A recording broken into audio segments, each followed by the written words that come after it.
La muestra de un país. Con Román Losinski.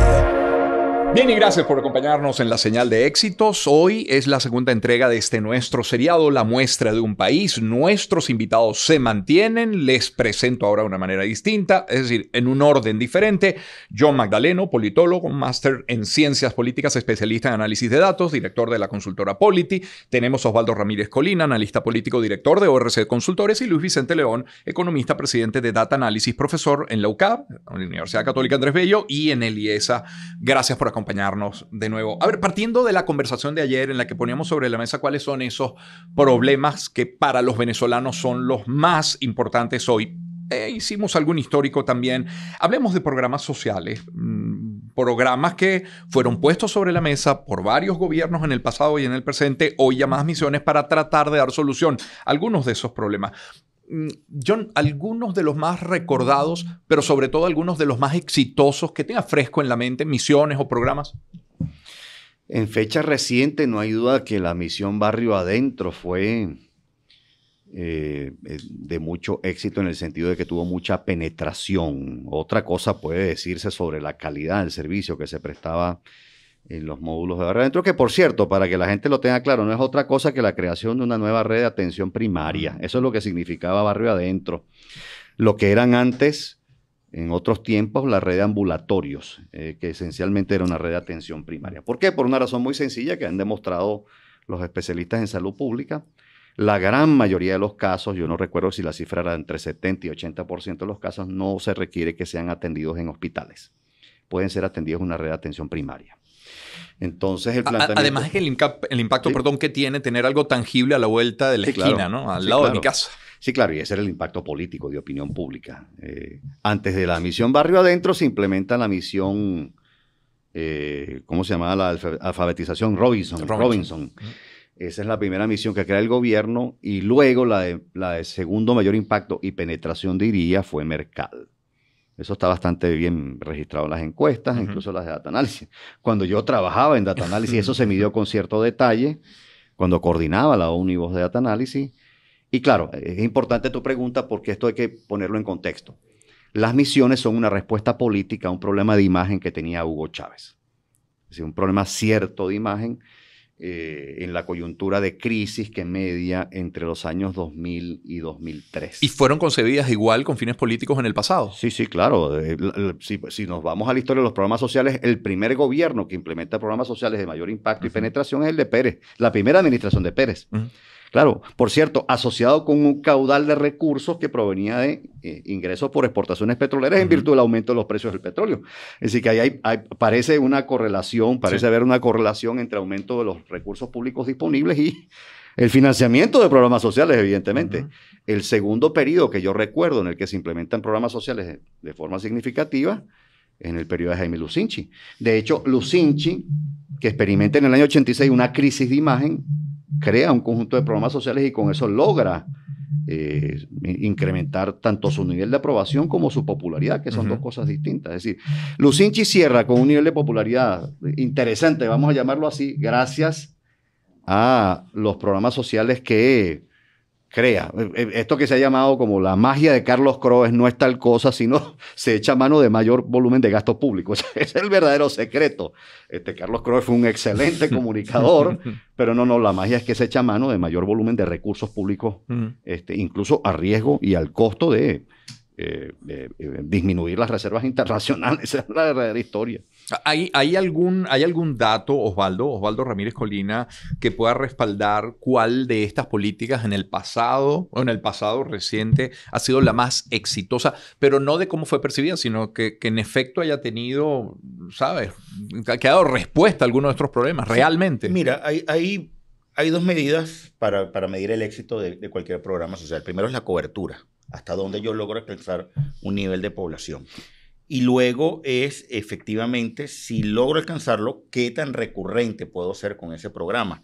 Porque, ejemplo, en algún momento yo puedo decir, con la caja de comida que se distribuía a través de los comités locales de alimentación y producción, la caja de los CLAP, en algún momento, eso llegó a alcanzar 65% del país.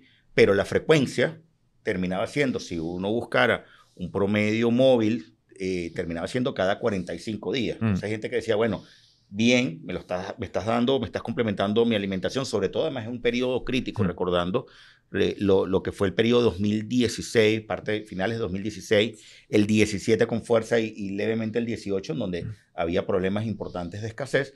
Este programa lograba suplir de manera importante las necesidades energéticas de algunas familias. Ahora, ¿de qué me sirve si yo lo recibo cada 45 días? Si lo recibo cada 2 meses. ¿Okay? De hecho, ese programa hoy tiene un promedio de 42% de penetración, de gente que dice constantemente lo recibo mensualmente. Esto sube o baja dependiendo si se acercan momentos electorales o no. Otro programa que no terminó siendo para efectos de beneficio, pero sí era un tema previo, el proceso de carnetización de la patria. El famoso carnet de la patria. Sí. Carnet de la patria registrado contra hogares llegó a tener 87%. O sea, es una cobertura muy amplia. Incluso personas tuvieron que sacárselo porque tenían el temor de que no podías acceder a hacer un trámite gubernamental. Entonces, allí te da ciertos elementos de confianza y cobertura. Hay un punto que decía John, y yo creo que quien quiera estudiar este tema de las misiones, de los programas clientelares, o si efectivamente esto tiene algún efecto para temas de control social o político, hay que retrotraerse a la época 2001-2003. Incluso ese semestre previo al referendo revocatorio presidencial. Sí. Porque la narrativa, la propaganda, la invención de nuevos esquemas terminó siendo tan amplio que por todos lados había familias que podían tener 5, 7, 8 inscripciones en programas distintos y eso lograba resolverles de manera importante los ingresos familiares. John, antes de darle la palabra a Luis Vicente. Sí, lo que quería comentar es que lo que dice Osvaldo es correcto. Ahora, yo estoy pensando en los impactos políticos, de imagen, de opinión pública que tuvieron los programas. Y en verdad, los problemas de eficacia, de cobertura, frecuencia de entrega, en el caso de Mercal, Pedeval, etcétera, no arrancan tempranamente porque hay un volumen importante de recursos disponibles para el gobierno. Es decir, recordemos, entre 2002 y 2008 los precios del petróleo están creciendo. En el año 2001 el precio promedio de exportación del crudo venezolano ronda los $22 por barril. En el año 2008, el precio promedio de exportación es $85. Es decir, se ha cuadruplicado, más del cuádruple, el volumen de ingresos disponibles. Esos problemas arrancan, hay una primera indicación en 2007 en donde se registra un incremento del índice de escasez reportado por el Banco Central. En 2009 se empiezan a revelar algunos problemas de eficacia, pero estos problemas de la frecuencia de entrega, por ejemplo, bolsas, esos son con muchos posteriores, con mucho. Lo que quiero comunicar es la idea de que los recursos disponibles taparon las ineficiencias durante mucho rato. Y con los recursos disponibles, Luis Vicente, se sacan cuentas rápido. A ver, la semana pasada, cuando surge esta idea de que el Novo Banco de Portugal devolvería a Venezuela $1.500 millones que están allá, rapidito Enrique Capriles sacó una cuenta y dice, convirtámoslo en un bono de $150 que beneficiaría, hablando de cobertura, a 10 millones de trabajadores, ¿no? Eso está fresco en el cálculo de un político. Absolutamente. Tú tienes, obviamente, unas necesidades sociales y hay una responsabilidad del gobierno, de la sociedad, atender esas necesidades. O sea, que no podemos decir tampoco que una política social no tiene algunos impactos, digamos, específicos. Pero el motivador, el disparador de la mayoría de esas estrategias es político. De hecho, cuando hablamos de las misiones, el fuerte, el grueso de las misiones arranca inmediatamente después de que Chávez rebota el referéndum revocatorio. La primera rebotada antes, básicamente, de ir luego a ese referéndum, cuando se hace el primer intento que rebota, en ese periodo Chávez tiene, es la primera vez que Chávez tiene en el entorno del 30% apenas de respaldo popular, viniendo de niveles estelares y muchísimo más altos, se había deteriorado, y en ese momento es cuando enfrenta el tema del referéndum revocatorio. Por supuesto que ahí Chávez hubiera tenido tenía problemas, no quiere decir que no los hubiera podido resolver en campaña, pero era un riesgo relevante.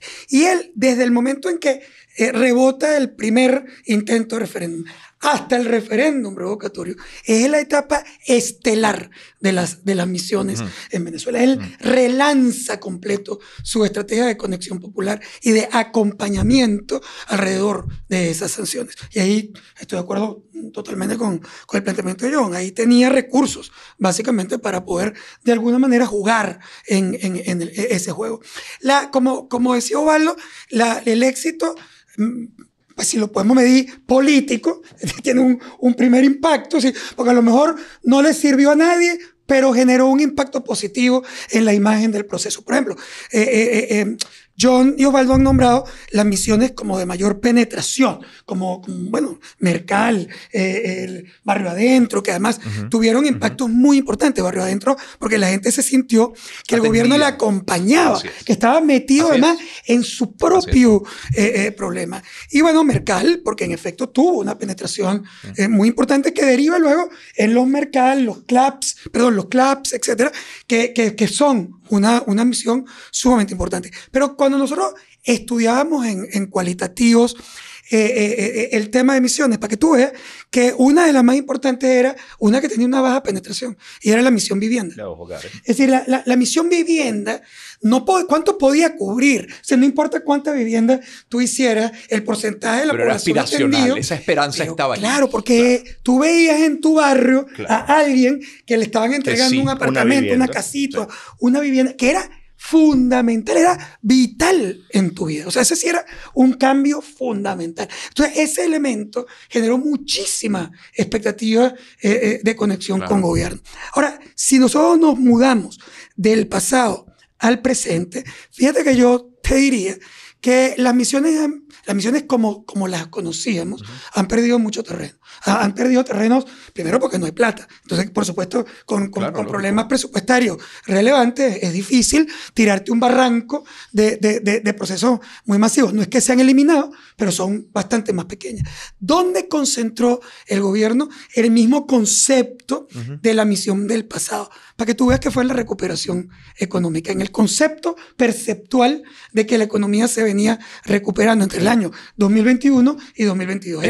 Le planteo dos. Entonces, yo tengo menos dependencia de las misiones hoy, porque de aquello de que Venezuela se arregló, pasamos al venezolano decide arreglárselo. O sea, ¿qué papel juegan estas frases que también son unas frases de mercadeo político? ¿No? Perdió atractivo inscribirse.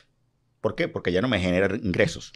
Ya hoy se sustituyó el bien tangible por un depósito en bolívares a través de un banco, o en otros momentos a través de una asignación en una criptomoneda. O sea, esta situación se modifica, y en la medida en la que eso perdió capacidad de compra o no ajustaste por inflación, porque hubo momentos en que un bono podía ser el equivalente de $30, medio petro, hace unos 2 o 3 años. Y eso simplemente fue diluyéndose. La gente dice, ¿para qué tenerlo? Me toca salir a trabajar. Y hay que recordar aquí también un concepto importante. Hay gente que prefería estar desempleada y estar inscrita en 5 o 7 programas porque eso le daba los ingresos suficientes para vivir.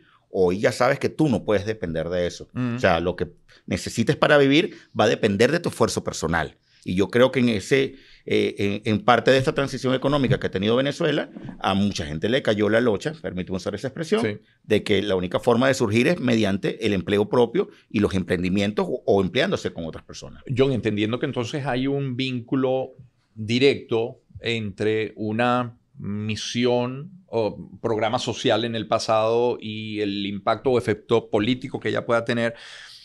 Un programa como, por ejemplo, el PA, el Programa de Alimentación Escolar, o un programa como la Beca Gran Mariscal de Ayacucho, pudieron haber tenido un impacto político, pero yo no veo que ahí la prioridad haya sido política, haya sido, no al menos en la Gran Mariscal de Ayacucho. Pero el programa de alimentación escolar sí, del mismo modo que el PAMI posteriormente en la segunda administración de Pérez, sí. Es decir, es muy difícil pedirle a los gobiernos que no piensen en el rédito político de programas sociales, sobre todo si tienen, digamos, gran penetración. Esto es como pedirle, digamos, a un extraordinario comensal, por ejemplo, yo entre ellos, digamos, cuando tiene hambre y le sirven un plato, digamos, delicioso, no coma más de esta cantidad, olvídate. Porque es que en efecto el político tiene unos imperativos, digamos, tácticos de corto plazo.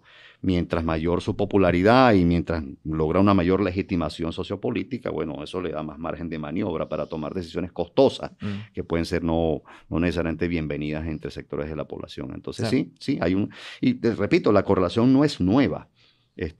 Pérez 1, es decir, Pérez en la primera administración echó mano de programas sociales. Lucinchi recupera su imagen muy golpeada en el año 86 para el que examina el recorrido de su popularidad y de su aprobación, la recupera con un aumento del gasto público que invierte en programas sociales. Sí, Luis, ¿dónde? Sí, yo quería como, fíjese, cuando introducí el tema cuando introducía el tema básico de que hoy el tema de emisiones no es el tema central. El tema era tratar de mostrar mejora en la situación económica. Un país que perdió 75% del Producto Interno Bruto entre el año 2013 y el año 2020, empezar a mostrar ciertos niveles de crecimiento, aunque fuera sobre una base más chiquita, en un país enanizado. Oye, que tú generabas la esperanza de que se podía crecer, generaba un impacto positivo en la relación con el gobierno. De hecho, cuando tú miras la correlación entre percepción de la situación económica y popularidad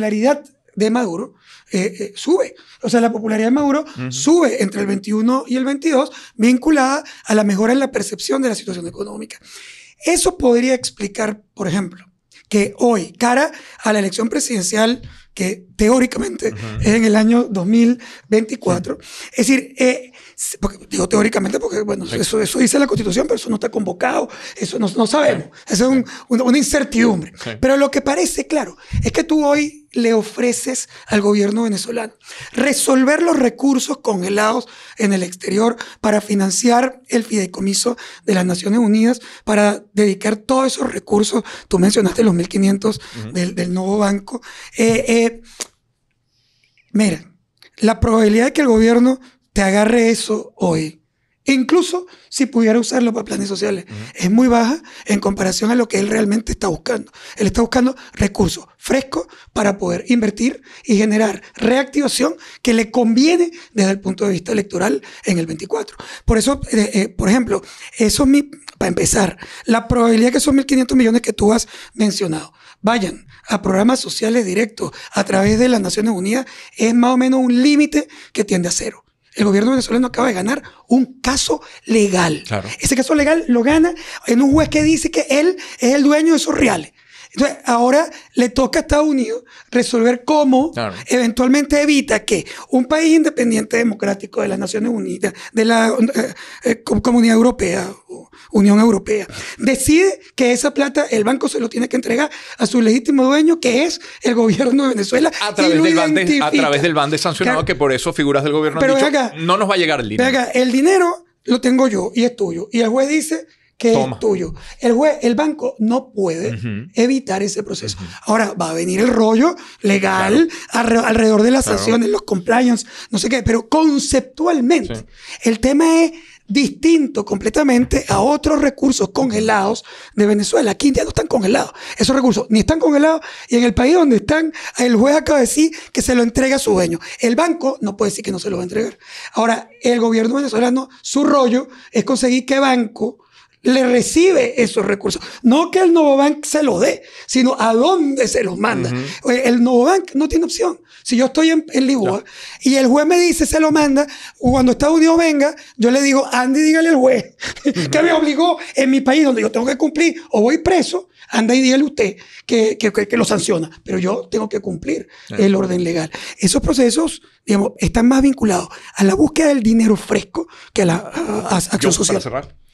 Un cordial matiz que quiero introducir aquí. Es que yo no estoy tan seguro que el gobierno no los invertiría en programas sociales. Es decir, supongamos que el gobierno llega a la conclusión de que una reactivación económica de mayor magnitud demanda demasiado dinero y que no logra estimular inversionistas privados nacionales y extranjeros para que en efecto vengan a Venezuela con grandes volúmenes de inversión. Entonces, ¿qué resuelve en el corto plazo de cara a una presidencial que, por cierto, probablemente se celebre entre abril y junio del año que viene? Sí, se celebran, como dice Luis Vicente. Yo creo que sí se van a celebrar el año que viene y pueden celebrarse entre abril y junio. Entonces, ¿Cuánto tiempo te queda de aquí a abril, mayo o junio como para intentar producir una reactivación económica significativa, que el país crezca a una tasa de 10, 15 puntos porcentuales? Sí.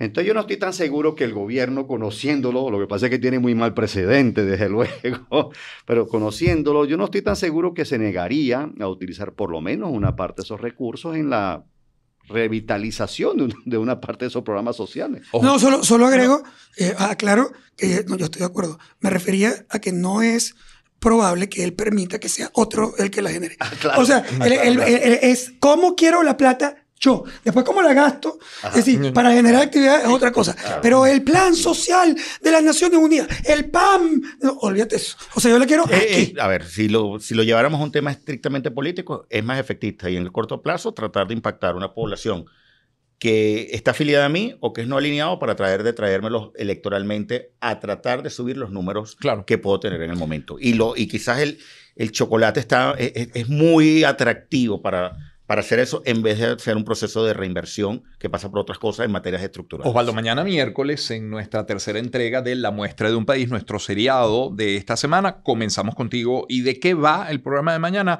Bueno, entendiendo que los programas sociales, ahora misiones, son, entre otras cosas, concebidas desde el punto de vista económico, social, político, pero también ideológico, hablemos de la ideología de un país como Venezuela en la historia, cómo nos ubicamos, cómo nos definimos desde hace algunos años y sobre todo hoy. Es La Muestra de un País. La Muestra de un País. Con Román Losinski.